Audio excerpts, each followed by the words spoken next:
إن الحمد لله المحمود على كل حال، الموصوف بصفات الجمال والكمال، المعروف بمزيد الإنعام والأفضال. أحمده سبحانه وتعالى وهو المحمود على كل حال، ونشهد أن لا إله إلا الله وحده لا شريك له، ونشهد أن سيدنا مولانا محمدا عبده ورسوله، هو المصطفى سيد الورى شمس الهدى، صلى الله عليه وعلى آله وأصحابه المخصوصين بالعلم والتقى. أما بعد، فقد قال الله تعالى في كلامه المجيد وفي فرقانه الحميد: أعوذ بالله من الشيطان الرجيم، بسم الله الرحمن الرحيم. فمن شهد منكم الشهر فليصمه، ومن كان مريضا أو على سفر فعدة من أيام أخر، يريد الله بكم اليسر ولا يريد بكم العسر، صدق الله العلي العظيم. وقال صاحب القرآن سيد الأنام صلى الله عليه وسلم: من صام إيمانا واحتسابا غفر له ما تقدم من ذنبه، ومن قام إيمانا واحتسابا غفر له من ذنبه. قال النبي صلى الله عليه وسلم في موضع آخر: من لم يدع قول الزور والعمل به فليس لله حاجة أن يدع شهوته وطعامه، أو كما قال النبي عليه الصلاة والسلام. وقال تعالى في شان حبيبه مخبرا وآمرا: إن الله وملائكته يصلون على النبي، يا أيها الذين آمنوا صلوا عليه وسلموا تسليما। شكر محبت الشتى اللهم صل على سيدنا ونبينا وشفيعنا وحبيبنا ومولانا محمد صلى الله عليه وعلى آله وأصحابه وبارك وسلم. اللهم صل على سيدنا ونبينا وشفيعنا وحبيبنا ومولانا محمد صلى الله عليه وعلى آله وأصحابه وبارك وسلم. उतर कर हिरा से सुए कौम आया और एक नुस्खे किमिया साथ लाया। ला इलाहा इल्लल्लाह, ला इलाहा इल्लल्लाह, ला इलाहा इल्लल्लाह। সবাই লা ইলাহা ইল্লাল্লাহ, লা ইলাহা ইল্লাল্লাহ, লা ইলাহা ইল্লাল্লাহু মুহাম্মাদুর রাসূলুল্লাহ সাল্লাল্লাহু আলাইহি ওয়াসাল্লাম। আমরা সর্বপ্রথম লক্ষ কোটি শুকরিয়া আদায় করছি, কৃতজ্ঞতা প্রকাশ করছি সেই মহান রব্বুল আলামিনের দরবারে, যিনি আমাদেরকে রোজা অবস্থায়, পাক পবিত্র অবস্থায় পৃথিবীর সবচেয়ে পবিত্র স্থান, প্রিয় স্থান, জান্নাতের টুকরা, খানায় কাবার টুকরা, আল্লাহর ঘর মসজিদে আসার, কিছু কথা বলার, শোনার সুযোগ করে দিলেন। সবাই জবান খুলে কালিমাতু শুকুর আদায় করে আলহামদুলিল্লাহ। লক্ষ কোটি দরুদ সালাম পাঠ করছে সেই মানবতার মুক্তির দূত, সেই মহামানবের প্রতি, যার উসিলায় আমরা দুনিয়াতে আসতে পেরেছি, যার সুপারিশে আমরা পরকালে জান্নাত যেতে পারবো। তিনি হলেন সাইয়্যিদুল মুরসালিন, তিনি হলেন আমাদের কলিজার টুকরা, আমাদের সন্তানাদি স্ত্রীদের চেয়েও বেশি প্রিয়, সবচাইতে বেশি প্রিয়, হৃদয়ের স্পন্দন যাকে বলা হয়। আমরা সকলে মহাব্বতের সাথে পড়ি সাল্লাল্লাহু আলাইহি ওয়াসাল্লাম। খুতবার শুরুতে জিকির করে নেই, এজন্যে নবীজি সাল্লাল্লাহু আলাইহি ওয়াসাল্লাম বলেন, মাসালুল্লাযী ইয়াযকুরু রাব্বাহু ওয়াল্লাযী লা ইয়াযকুরু রাব্বাহু মাসালুল হাইয়্যি ওয়াল মাইয়িত। ওই ব্যক্তি যে জিকির করে আর যে জিকির করে না তাদের উদাহরণ হলো ওই ব্যক্তির মতো যে জীবিত এবং মৃত। অর্থাৎ যে ব্যক্তি জিকির করে তারা হলো জীবিত, আর যারা জিকির করে না তারা হলো মৃত। আসলে তার ভিতর রুহু নাই, মৃত না। আল্লাহ তাআলার নামের স্মরণ হইতে, আল্লাহ তাআলার স্মরণ হইতে সে মৃত তারা। আল্লাহ তাআলা বলেন সূরাতুর রাদে 13 পারা 12 নম্বর পৃষ্ঠা, আলা বিযিকরিল্লাহি তাতমাইন্নুল কুলুব, আলা বিযিকরিল্লাহ, নিশ্চয় জেনে রাখো, আলা আগাহ রহো, উর্দুতে অর্থ লিখছে আগাহ রহো, জেনে রাখো, তোমাদের ভিতরে এটা নলেজে রাখো, আল্লাহ তাআলা জিকিরের মাধ্যমে তাতমাইন্নুল কুলুব, কলবের ভিতরে ইতমিনান তৈরি হয়, কলবের ভিতর শান্তি আসে, আত্মার প্রশান্তি। একটা কথা আছে না, আত্মার প্রশান্তি, আত্মার শান্তি হয় জিকিরের মাধ্যমে। আমরা তো কর্মে ব্যস্ত মানুষ, ব্যস্ততার কারণে সকাল সন্ধ্যা যে জিকির করতে হয় এবং কাজের ফাঁকে ফাঁকে আল্লাহ তাআলার জিকির করতে হয়, এই জিনিসটা আমরা ভুলেই যাই। এই জন্য খুতবার শুরুতে অন্তত একটু জিকির করে জিনিসটাকে একটু স্মরণ করায় দেওয়া, এটা কি একটু স্মরণ করে দেওয়া। আমরা চেষ্টা করবো তো ইনশাআল্লাহ তাআলা। বিশেষ করে রমজানে আরো বেশি ফজিলত। রমজানে এখন একবার লা ইলাহা ইল্লাল্লাহ বললে, মুখলিসন ইখলাসের সাথে একবার বললে, অন্য মাসে একবার বললে 70 বার বললে যা সওয়াব, এখন একবার বললে সেই পরিমাণ সওয়াব। সুবহানাল্লাহ, সুবহানাল্লাহ। পৃথিবীর সমস্ত পৃথিবীকে এক পাল্লার, দাড়ি পাল্লার এক সাইডে যদি রাখা হয়, আর লা ইলাহা ইল্লাল্লাহ এটা যদি আরেক পাল্লায় রাখা হয়, এই পাল্লাটাই ভারী হবে। এজন্যই শুরুতে একটু জিকির করে নিয়ে কলবকে একটু জিন্দা করার চেষ্টা করা হয়, ঠিক আছে না ইনশাল্লাহ। এই জন্যই রমজান মাস চলতেছে, আলহামদুলিল্লাহ। রমজান দেখতে দেখতে চলে আসছে এবং মোটামুটি অনেকটা চলেও গেছে।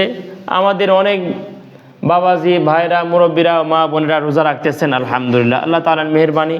ইবাদত করতে পারা এটাও আল্লাহ তাআলার বড় একটা দয়া, জানেন। আমরা যে নামাজ পড়তে পারতেছি বা ইবাদত করতে পারতেছি, এটাও আল্লাহ তাআলার একটা বড় দয়া। আমার মতো আপনার মতোই অনেক সুস্থ বিবেকবান মানুষ, জ্ঞানীমান, আপনার চেয়ে আমার চেয়ে অনেক বেশি বুদ্ধি রাখে, বুদ্ধিজীবী মানুষ অনেক আছে গ্রামে, যারা সবই বোঝে কিন্তু নামাজ রোজা করতে পারে না। নামাজ রোজা কি করতে পারে না। এটা আল্লাহ তাআলার বড় একটা নিয়ামত। আল্লাহ তাআলা যাদেরকে বেশি ভালোবাসেন তাদেরকেই তার কাজ নেন। আল্লাহ তাআলা যাদেরকে কি করবেন, বেশি পছন্দ করেন, আল্লাহ তাআলা যাদের কল্যাণ চান তাদেরকে দিনের বুঝদান করেন, আর তাদেরকে দিয়ে দিনের কাজ নেন। এটাই হলো নিয়ম। আপনি অনেকগুলো কর্মচারীর ভিতর থেকে আপনি জমিতে নিড়ানি দিবেন বা যেই কাজ করবেন, পুরা গ্রামের কতজন কাজ করে, যারা আছে কামলা বলেন আর যাই বলেন, যারা কাজ করে আর কি দিন মজুর হিসাবে, এদের ভিতরে আপনি যাচাই করবেন যে কতজন আছে, এতজন, মোটামুটি অমুক বাড়িতে অমুকজন, অমুক বাড়িতে এতজন, অমুক বাড়িতে এতজন, আচ্ছা ঠিক আছে। এদের ভিতরে কে কাজে ফাঁকি দেয় আর কে দেয় না, এটা আপনারা জানেন না? সবাই জানে কে খালি ভংসং করে কোনো রকম চুক্তি দিলে কাজ উড়াই দিয়ে বাড়িতে চলে যায়, আর কে মহাব্বতের সাথে আসলে কাজে ফাঁকি না দিয়ে কে কাজ করে। তা আমরা ফাঁকি না দিয়ে কাজ করে যারা, তাদেরকে খুঁজি, প্রয়োজনে 2 দিন পরে হলো ভাই আপনিই দিন, বা বাবাজি আপনিই দিন আমার কাজটা করে, আমি আপনাকে লাগে 50 টাকা 100 টাকা বেশি দিব। এটা বাছাই কেন করি? কাজে যেন সুন্দর হয়, সুন্দরভাবে কাজটা আঞ্জাম হয়, গাফিলতি না হয়। এইভাবে বান্দা অনেক আছে, বান্দাদের ভিতর থেকে আল্লাহ তাআলা যেই বান্দাকে বেশি ভালোবাসেন আর যাদেরকে দিয়ে হবে, আল্লাহ তাআলা ওই বান্দাদেরকেই মুনতাখাব করেন, নির্বাচিত করেন বা মোহাব্বত করেন। এটা আমার বানানি কথা না। নবীজি সাল্লাল্লাহু আলাইহি সাল্লাম বলেন, মা ইউরিদিল্লাহু বিহি খায়রান ইউফাক্কিহু ফিদ্দীন, মা ইউরিদিল্লাহু বিহি খায়রা। আল্লাহ তাআলা আল্লাহ তাআলার কোটি কোটি বান্দাদের থেকে যে বান্দাকে পছন্দ করেন, যে বান্দার ব্যাপারে আল্লাহ তাআলা ইচ্ছা পোষণ করেন মঙ্গলের, খয়রুন মানে ভালো, খয়রুন মানে মঙ্গল, ওই বান্দার কল্যাণ চান আল্লাহ তাআলা, যে বান্দার কল্যাণ চান ওই বান্দাকে ইউফাক্কিহু ফিদ্দীন, ইলমে দ্বীনের অর্জনের সুযোগ করে দেন, ওই বান্দাকে দিয়ে বেশি বেশি ইবাদত করার সুযোগ করে দেন, ওই বান্দাকে দিয়ে দ্বীনের কাজ নেন। মা ইউরিদিল্লাহু বিহি খায়রান ইউফাক্কিহু ফিদ্দীন। আসলে আমরা যতই দাওয়াত দেই আর যত বুঝাই, কাজ হবে না যদি কলবের ভিতরে আল্লাহ তাআলার মহব্বত না থাকে, যদি রাসূলের ইশক না থাকে, আর আল্লাহ তাআলা যদিও বান্দাকে মুনতাখাব না করেন, কল্যাণ না চান, হবে না। নবীজি সাল্লাল্লাহু আলাইহি সাল্লামের আপন চাচা আবু তালেব, আমরা নাম শুনছি তো, আবু তালেব। আপন চাচা কলিজার টুকরা আবু তালেব সারা জীবন ইসলামের জন্য কাজ করেছে, মৃত্যু পর্যন্ত ইসলামের জন্য কাজ করেছেন। এমনকি নবীজি সাল্লাল্লাহু আলাইহি সাল্লামকে যখন মক্কার কাফেররা, মক্কার কঠোর কাফেররা নবীজি সাল্লাল্লাহু আলাইহি সাল্লাম এবং মুসলমান যারা ইসলাম গ্রহণ করেছে এবং তার পরিবার বর্গদেরকে বয়কট করে দিয়েছে, জেলখানায় আবি তালেবের ভিতরে বন্দী করেছে, পাহাড়ের গুহার ভিতরে আশ্রয় নিয়েছেন, তাদেরকে জেলখানায় বন্দী 3 বছর জেলখানায় বন্দী ছিলেন নবী আকরাম সাল্লাল্লাহু আলাইহি সাল্লাম মক্কাতে। আবু তালেব যিনি ইসলাম গ্রহণ করেননি কিন্তু ভাতিজা, নিজের ভাতিজার ধর্ম সত্য স্বীকারও করে, জানে প্রাণে অর্থ দিয়ে সবকিছু দিয়ে সাহায্য করেছে এবং 3 বছর নবীজির সাথে জেলও খেটেছেন আবু তালেব, চাচা আবু তালেব, নবীজির চাচা আবু তালেব উনি জেলও খেটেছেন।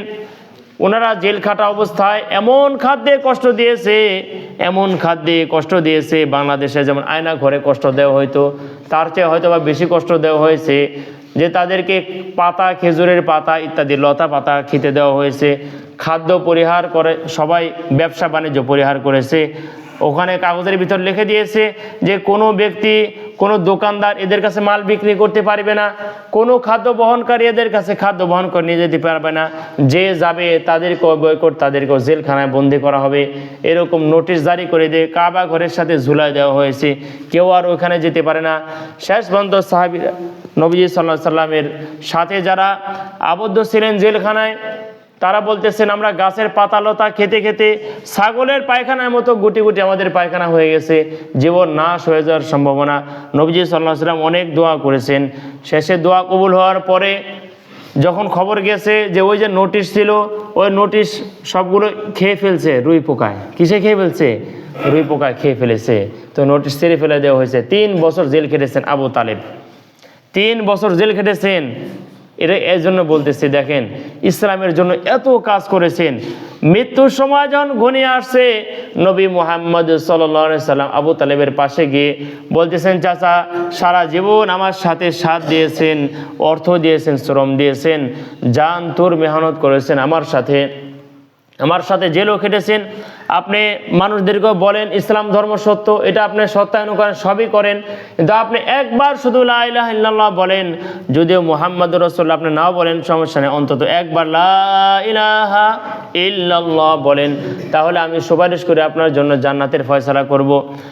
তিনি অনেক পীড়াপিড়ি করেছেন, অনেক পীড়াপিড়ি করতেছেন। নবী সাল্লাল্লাহু আলাইহি সাল্লামের পেরেশানে ঘাম ঝরতেছিল। বলছে, চাচা আপনার হাতে ধরে পায়ে ধরে অন্তত একবার বলেন, আপনার কোনো আমল করা লাগবে না, মৃত্যুর সময় যেহেতু ঘনিয়ে গেছে, শুধু একবার বলেন লা ইলাহা ইল্লাল্লাহ মুহাম্মাদুর রাসূলুল্লাহ সাল্লাল্লাহু আলাইহি সাল্লাম, কিন্তু তিনি বলেননি। বলতেছে, না তুমি আমার ভাতিজা, আমি যদি সারা জীবন যে ধর্মের উপর ছিলাম, আমি মৃত্যুর সময় যদি ওই ধর্ম ত্যাগ করে তোমার ধর্ম গ্রহণ করি, সারা বিশ্বের মানুষ কিয়ামত পর্যন্ত নাক ছিটকাইবে যে নিজ ভাতিজার ধর্ম গ্রহণ করেছে।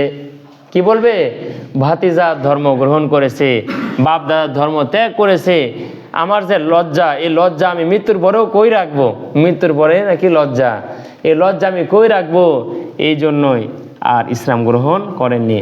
এই জন্য সম্মানিত হাজিরিন, আমরা যতই ওয়াজ নসিহত করি, আপনারা যতই অন্য বেরোজাদারকে রোজাদার হওয়ার জন্য দাওয়াত দেন, বেনামাজিদেরকে নামাজি বানানোর জন্য যতই দাওয়াত দেন, যতই বুঝান, আমাদের হাতে তো হেদায়েত নাই, নবীজির হাতে হেদায়েত ছিল না।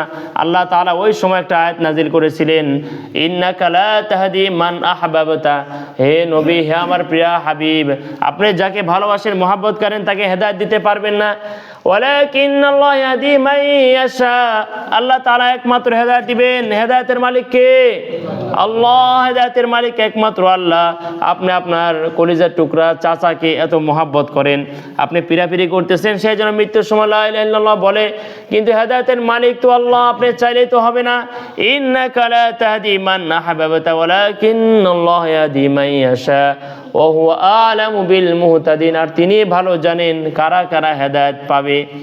যেহেতু কপালে হেদায়েত নাই, মৃত্যুর সময় এত চেষ্টা করার পরে বলেননি, লা ইলাহা ইল্লাল্লাহ বলেননি, তো বলতেছে, চাচা ঠিক আছে আপনি পরপারে চলে যান, আমি আল্লাহর কাছে অন্তত এতটুকু সুপারিশ করবো, আল্লাহ আজীবন যেহেতু ইসলামের পক্ষে কাজ করেছে, ইসলামের ধরতে গেলে দাওয়াতও দিয়েছেন, ইসলামের জন্য উনি অনেক ত্যাগ করেছেন, যেহেতু আমাকে লালিত পালিত করেছেন, আল্লাহ তার বডিটা তুমি অন্তত জাহান্নামে দিও না, তার কি বডিটা জাহান্নামে দিও না।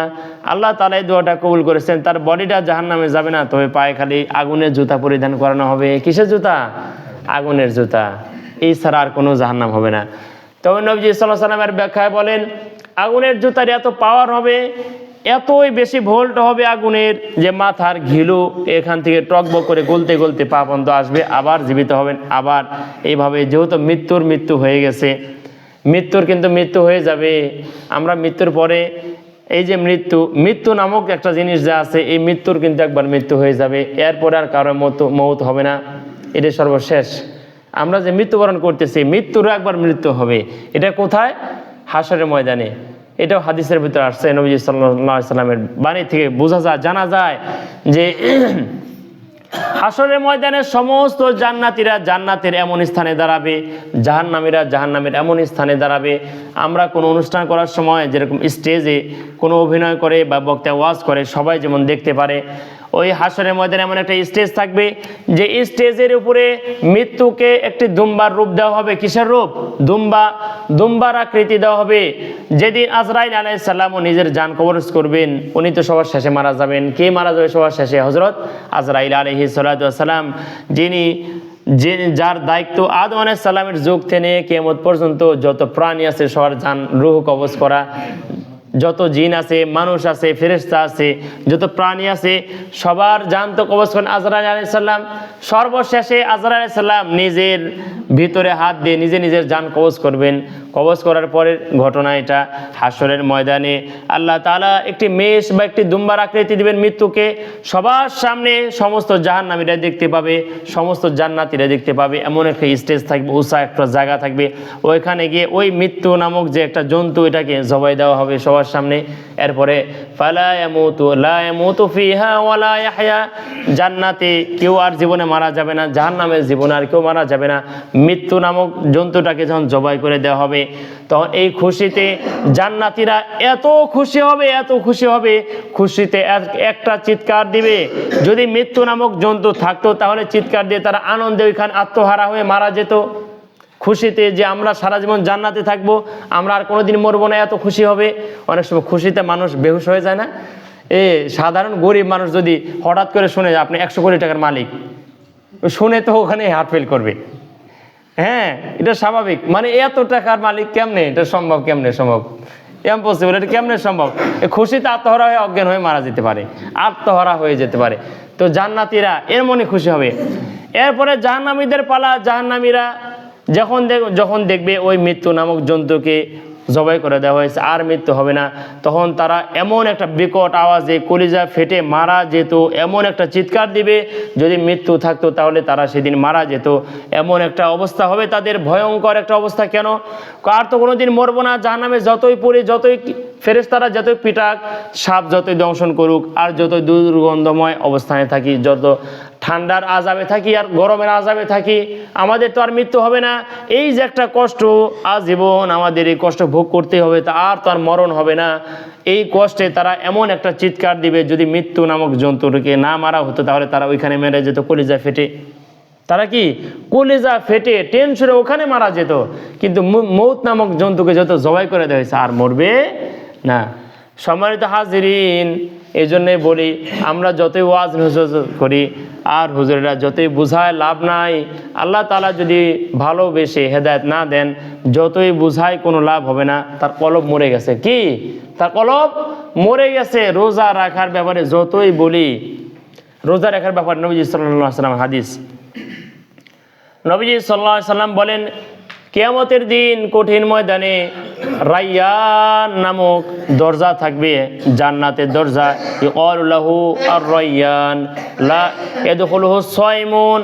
ইয়াদখুলুহু সায়মুনা, একমাত্র রোজাদাররা ওই রায়্যান নামক জান্নাতে, মানে রায়্যান নামক দরজা দিয়ে তারা জান্নাতে প্রবেশ করবে। এটা স্পেশাল দরজা।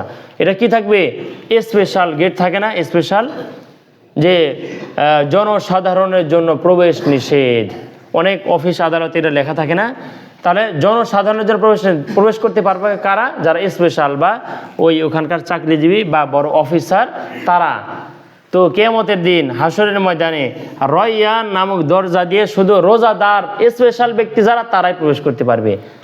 আর বলা হবে আইনা সাইমুন, আইনা সাইমুন, রোজাদাররা কোথায়, রোজাদাররা কোথায়, তোমরা এখান দিয়ে প্রবেশ করো, রোজাদাররা কোথায়, মাইকিং করা হবে, ঘোষণা দেওয়া, ফেরেশতারা মাইকিং করে করে খুঁজে খুঁজে বের করবে, রোজাদাররা কোথায়, সবাই লাইন থেকে বের করবে, লাইন থাকবে, কাতার থাকবে, কাতার থেকে রোজাদারদেরকে বের করে ওই রায়্যান নামক দরজা দিয়ে ঢুকা যাবে, যাও তোমরা জান্নাত চলে যাও, রায়্যান দিয়ে ঢুকে যাও। যে রোজাদার ঢোকা শেষ, দরজা তালা লক, ডোর লক হয়ে যাবে, কি ডোর লক।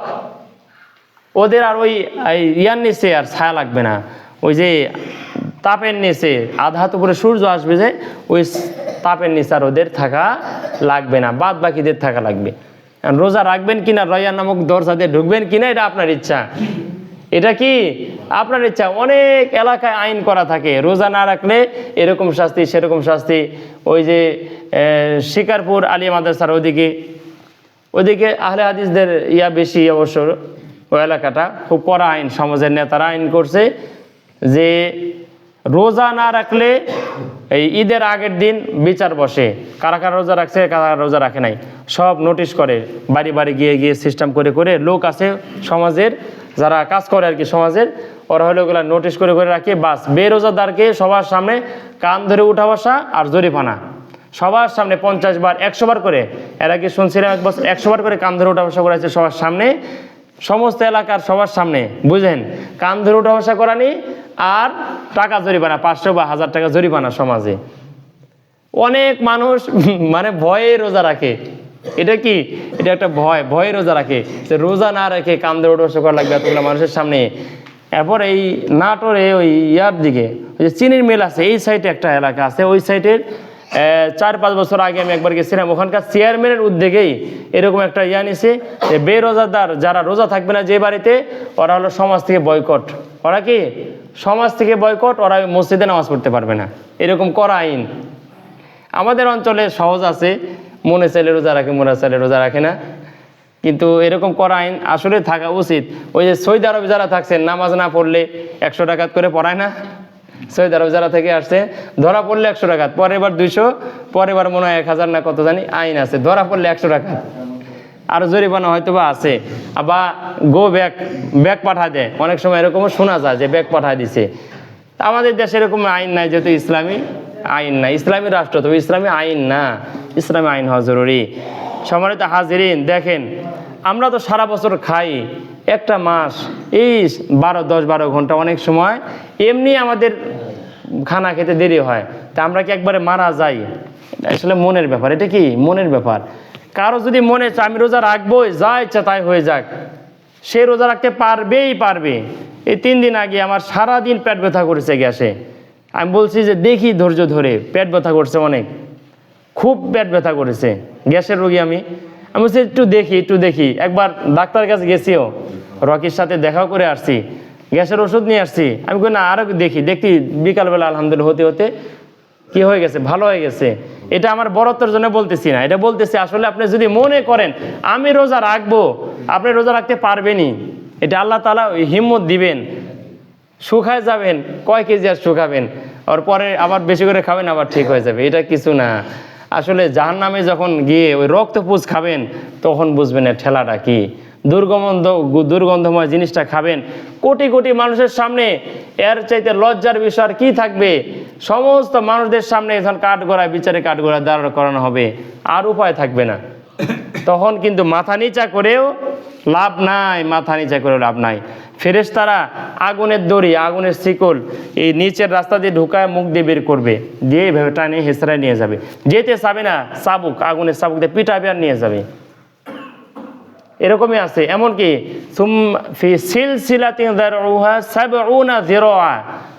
মানে 70টা করে প্যাঁচ মারবে, শিকলের প্যাঁচ, আগুনের শিকলের প্যাঁচ। মনে করে কামারেরা ওই যে হাঁপড়ের ভিতর থেকে কেবল শিকল বের করছে, গরম টকবকা, মানে সেই গরম দেওয়ার সাথে সাথে শীত করে উঠবে। এটার দিকে যদি আপনাকে পেঁচানো হয়, সবাই এটা নিজেকে নিয়ে কল্পনা করেন, যদি পেঁচানো হয় আমার কি অবস্থাটা হবে? এরকম 70টা প্যাঁচ মেরে জাহান্নামে নিয়ে যাবে সবার সামনে, হেসরাইতে। এই শাস্তিটা গ্রহণ করার মতো যাদের মানসিকতা আছে যে আমি শাস্তি গ্রহণ করতে পারবো, তাহলে রোজা রাখেন না, সমস্যা নাই। সবার সামনে পারবো তাহলে রোজা রাখেন না, বাদ বাকিটা আল্লাহ তাআলা দেখবেন। আর এটা 1-2 বছরের শাস্তি হবে না, একটি গুনাহের শাস্তি অন্ততপক্ষে 70,000 বছর। কয় হাজার বছর? আপনার হায়াত তো 70 বছর, আর একটা গুনাহের কারণে, একটা রোজার কারণে আপনার শাস্তি 70,000 বছর হবে। 30টা গুনাহ, 30টা রোজা না রাখলে 30টা 70,000 বছরের গুনাহ, বুঝেন? আর শাস্তি কিন্তু অনেক অনেক দীর্ঘ। আল্লাহ আমাদেরকে হেফাজত করুক। আমাদের বেরোজাদার বাবাজিদেরকে, ভাইদেরকে বোঝার তৌফিক দান করে, সব বলে আমিন। ওই যে কিছুদিন আগে আপনারা অনেকে দেখেছেন, শাহবাগী কিছু বেশ্যা মহিলারা ওপেনে সিগারেট খাচ্ছে আর আন্দোলন করতেছে ওপেনে। এটাই তো বড় অপরাধ। রোজাদারের সামনে হিন্দুদেরও ওপেনে খাওয়া নিষেধ। হাদিসের ভিতরে এটা আসছে, মাহে রমজানের মর্যাদা রক্ষার্থে বিধর্মীদেরও মানুষের সামনে খাওয়া নিষেধ। মানুষের সামনে খাওয়া কি নিষেধ? কারণ আমার সামনে কেউ যদি পোলাও ঘ্রাণ বের করে খায়, আমি রোজাদার, ওই ঘ্রাণে তো একটু মনে একটু হলেও তো আসবে, জিহ্বায় পানি আসতে পারে না, তে রোজার যে হালকা হয়ে গেল। এই জন্য বিধর্মীদেরও গোপনে আড়ালে খেতে হবে। আর যারা ধূমপান করেন অন্তত মানুষের সামনে করেন না। রোজা না রেখে যারা ধূমপান করেন ওই বাথরুমে বসে থেকে করেন, তা রোজাদারদের সামনে কষ্টদায়কের বিষয় হইন না, ডবল শাস্তি নিন না। আল্লাহ তাআলা আমাদেরকে বুঝদান করেন, বলে আমিন।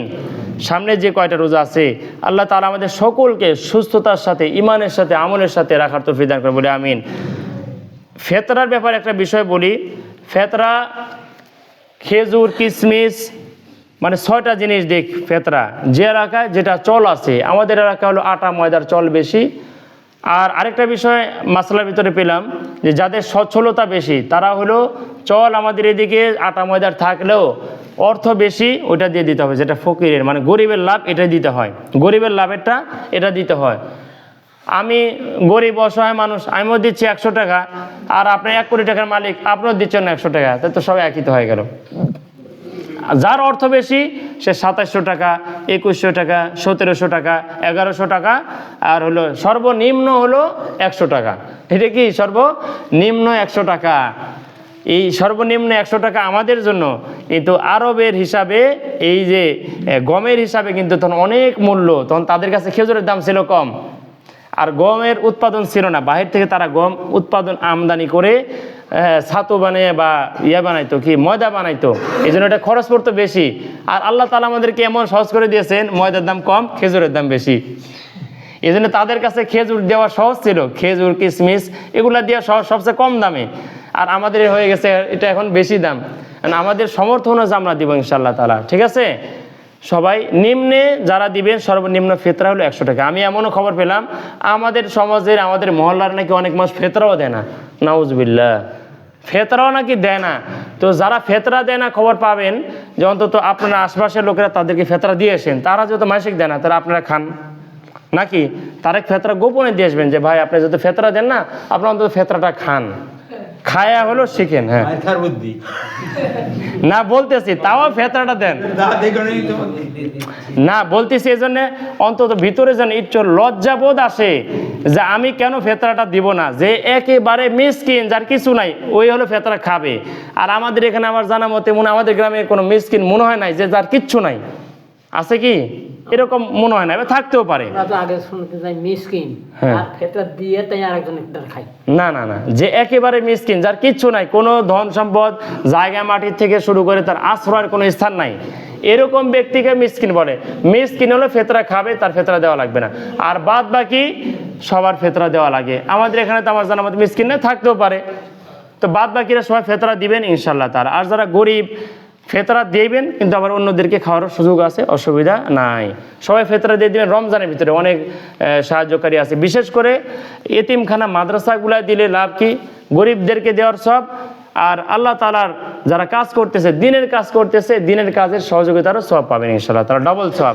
আপনি একজন ফকির নামাজ পড়ে না, আপনি ফেতরা দিবেন, ওই যায় ওই কোনাত বসে বিড়ি খাবে, ওইখানে দিবেন, আদায় হবে, কিন্তু সে আপনার জন্য দোয়া করলো না, নামাজ পড়লো না। আর একজন তলেবে ইলম ছাত্র, মাদ্রাসা ছাত্র, কোরআনের হাফেজ হচ্ছে ওর বাবা অথবা মা নাই, এতিমখানায় পড়ে, ওকে দিলেন, সে খায় আপনার জন্য দোয়া করবে। তা আপনার লাভ কোনটা? আদায় কিন্তু দুই জায়গাতে হবে। এতিমখানা দিলে এতিম খেলো, কোরআন হাদিস পড়লো, সওয়াব পাবেন ডাবল।